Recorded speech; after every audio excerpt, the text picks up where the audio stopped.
Hey, what's up, guys? Appreciate you getting on this on an asynchronous day. I got bumped out of my office for some Fortnite, so I'm in a different room making this.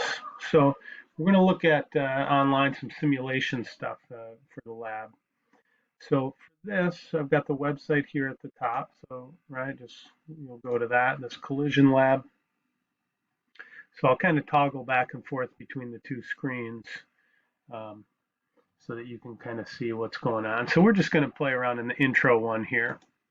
So we go here, and if I go back to the directions, there's a little bit about momentum here that you should know already, but you want to read that.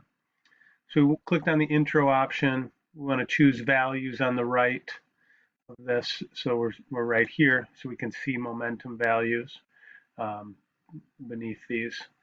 And then the first thing you're going to do is look at elastic collisions versus inelastic.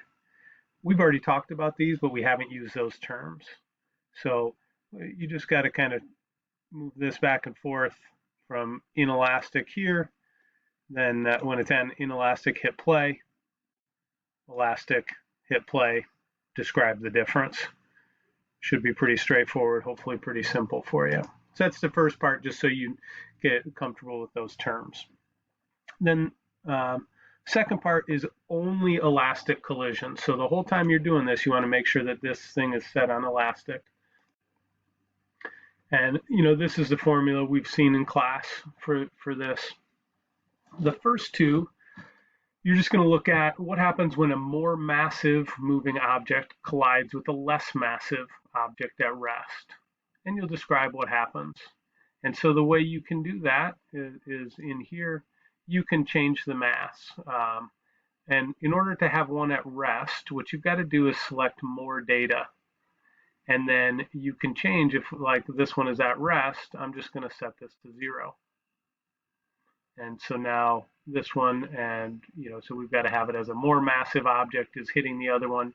So you can change the mass here to 3 or whatever you need to do. So you've got to just play around with that and then hit play, and you'll be able to see what happens to the two objects.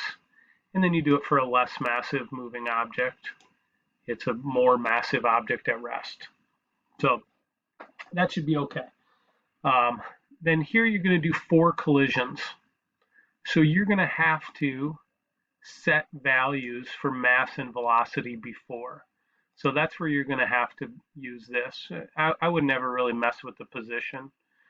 Leave it at -1 and 1 so that they're a certain distance apart.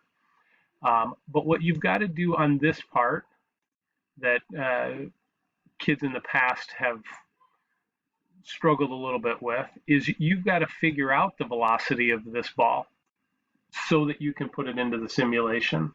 You got to figure out the velocity here. You got to figure out the mass here. And the way you do that is you're going to use the momentum. So here I know if momentum total before and after, those are equal. So that's why this column, I think it's nice in the middle. But the momentum has got to be 0. So like for this first one, I know it's a 2-kilogram ball going 1.5 meters per second. That means it's got a momentum of 3.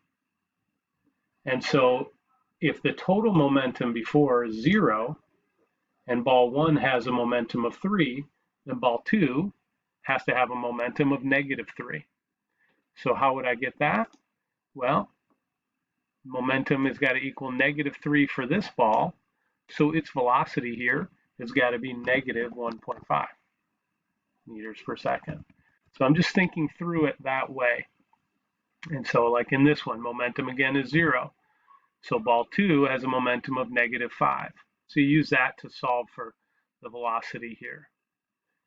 And number 3, it doesn't give you the total momentum, but it gives you all these, so you can figure that out. And then you run the collision, and you can get their velocities afterwards. So and if you're a math type, you could check that to make sure that your thinking is correct. So that's how you do this part on the elastic collisions. And then there's 2 other situations here. So you just set those up and compare velocities in each situation. Then for the second part, or the third part, I guess, part 3, I should say here, part 3. So these are all inelastic collisions. So you want to make sure then you move the slider over, because that's going to be a big difference. Um, and then you'll go through it, and same kind of a thing. You've got to just figure out momentum total here, and you've got enough data to do that. And then this one, you've got to figure out the mass using the total momentum. And then you can run those simulations and get the velocity post collision. And then let's see, a couple different situations here. So you'll set those up and just kind of look for patterns in that and look for trends to be able to answer that. And then the last part is, this last one for fun. Reality is I don't expect everybody to do it, but if you want to just look at it, just to kind of think about it, we never do this in class. Look at them at an angle. I did it my first year of teaching, and I actually love it. But it's interesting to think about how the momentum comes into play when these things are colliding at angles instead of just a straight line.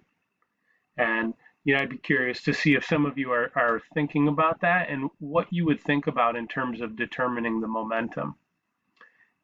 It's something that most of you guys could do, but it's a lot more intensive and a lot more parts to it. So, take 2 minutes and play around on it.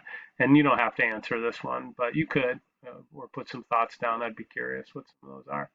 So anyways, that's the lab. So my hope is that you get it started tomorrow, and then on Thursday or Friday, depending on when I see you, that if you have any questions from this, that you're able to ask those, and we get those answered, and then we'll get it turned in and be all good. So have a great day tomorrow, and reach out to me if you do have questions throughout the day, and I'll try to get to those. All right, be good.